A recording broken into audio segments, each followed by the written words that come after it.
हाय, hello, नमस्कार. मी मोनिका तुमचं मनापासून स्वागत करते मोनिकाज युनिव्हर्समध्ये. तर आज मी तुमच्यासोबत शेअर करणार आहे मशरूम मसाला बनवण्याची रेसिपी. तर चला सुरुवात करूया. मशरूम मसाला बनवण्यासाठी मी इथं भरपूर असे मशरूम घेतलेले आहेत आणि त्यांना बघा या प्रकारे मी नीट करून घेतलेले आहे. म्हणजे त्याच्यावरचे जे सालं असतात ना, ते सगळे मी काढून घेतले. त्यानंतर याच्यामध्ये मी असा एक काप लावलेला आहे. खूप लहान करायचे नाहीयेत तुकडे. नाहीतर ते भाजीमध्ये पूर्ण असे विरघळून किंवा मऊ पडतात आणि मग ते भाजीमध्ये कळून सुद्धा येत नाहीत. त्यामुळे बघा मी असे मोठ्या-मोठ्या साईजमध्येच ठेवलेले आहेत.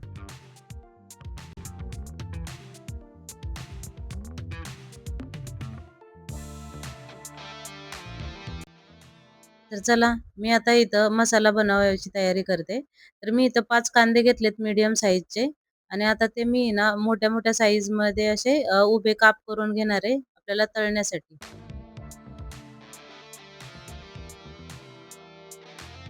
कांदा चिरून झालेला आहे माझा सगळा.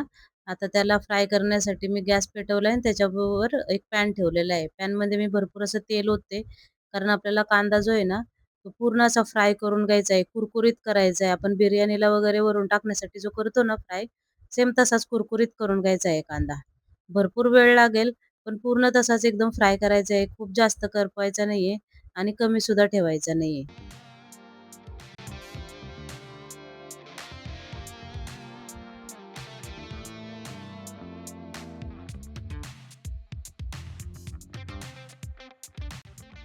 10 ते 15 मिनिटांनंतर बघा कांदा व्यवस्थित असा खरपूस भाजलेला आहे.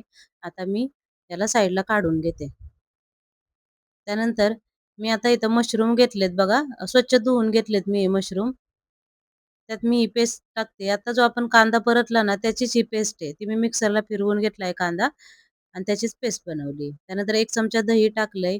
त्यानंतर इथं मटण मसाला किंवा चिकन मसाला घ्यायचा आहे. त्यानंतर जिरं पावडर, हळद पावडर आणि 2 चमचे धने पावडर घेतलेली आहे. त्यानंतर इथं मिरची, आले आणि लसूण यांची पेस्ट बनवलेली आहे अशी भरड-भरड अशी आणि ती मी भरपूर अशी टाकणार आहे. कारण माझी मिरची तिखट नाहीये. तुम्ही तिखट असेल तर क्वांटिटी कमी करू शकता. आणि त्यानंतर भरपूर अशी कोथिंबीर घेतलेली आहे मी चिरून आणि चवीपुरतं मीठ. आता हे सगळं आपण व्यवस्थित असं मिक्स करून घ्यायचंय. म्हणजे त्या मशरूम पूर्णपणे त्याच्यामध्ये असे मशरूमला पूर्ण मसाला लागून जाईल ना इतकं त्याला मिक्स करून घ्यायचंय. आता मी गॅस पेटवते आणि त्यावर भाजी ज्याच्यात करायची तो पॅन मी ठेवलेला आहे इथं. त्यानंतर मी तेल ओतते. ज्याच्यात आपण कांदा परतला ना तेच तेल आहे बघा हे. त्याच्यात कांद्याचा फ्लेवर गेलेला आहे. जिरं टाकलेलं, जिरं तडतडल्यावर आम्ही मसाला घेतलाय. 2 चक्री फूल, 1 विलायची मोठी, त्यानंतर 3 हिरवी वेलची, मिरी, लवंग आणि तेजपत्ती. आता मी हा मसाला तेलामध्ये छान असा मिक्स करून घेते आणि त्यानंतर आपण जे मशरूम ठेवलेले ना मसाला लावून साईडला, तर ते मी सगळे ह्याच्यामध्ये सोडलेत. आता तेलात व्यवस्थित असे फ्राय करून घ्यायचेत. त्यानंतर मी इथं 2 चमचे काश्मीर लाल मिरची टाकतेय. मिरची टाकल्यानंतर पुन्हा मी मिक्स करून घेते व्यवस्थित असं मशरूम. मशरूम थोडेसे खाली भाजी जी आहे ना, ती थोडीशी खाली अशी करपायला लागलेली, तर मी त्याच्यात आता थोडंसं अगदी पाणी टाकणार आहे.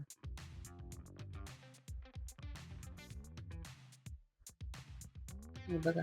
मी अगदी थोडंसं पाणी टाकलेलं आहे आणि तिला पुन्हा मिक्स करून घेते. ही भाजी आपण जास्त वेळ शिजवायची नाहीये, मोजून 5 मिनिट शिजवायची आहे फक्त. हे बघा. व्यवस्थित असं त्याला मशरूमला मसाला लागलेला आहे आणि रसदार दिसतीये. आता यामध्ये मी फ्रेश क्रीम टाकते थोडीशी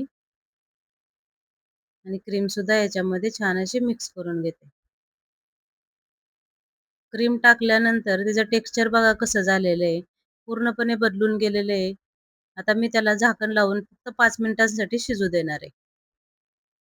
5 मिनिट झालेले आहेत आणि भाजीला बघा तेल कसं सुटलेलं आहे. किती रसदार झालेली आहे बघा आणि स्मेल सुद्धा खूप छान सुटलेला आहे तिचा. भाजी आपली तयार झालेली आहे पूर्णपणे. आता मी वरून कोथिंबीर टाकलीत ते थोडीशी चिरलेली. हे बघा भाजीला कसं टेक्स्चर आलंय. चवीला खूप छान लागते ही भाजी. तुम्ही नक्की ट्राय करून बघा आणि रेसिपी तर खूपच सोपी आहे. जास्त कोणते मसाले नाही आणि काही नाहीये. तुम्ही नक्की ट्राय करून बघा अशा पद्धतीने मशरूम मसाला. टेस्टी होतो आणि एकदम झटपट बनतो. व्हिडिओ आवडला असेल तर व्हिडिओला लाईक करा आणि चॅनलला सबस्क्राईब करायला विसरू नका. भेटूया अशाच एका नवीन व्हिडिओमध्ये.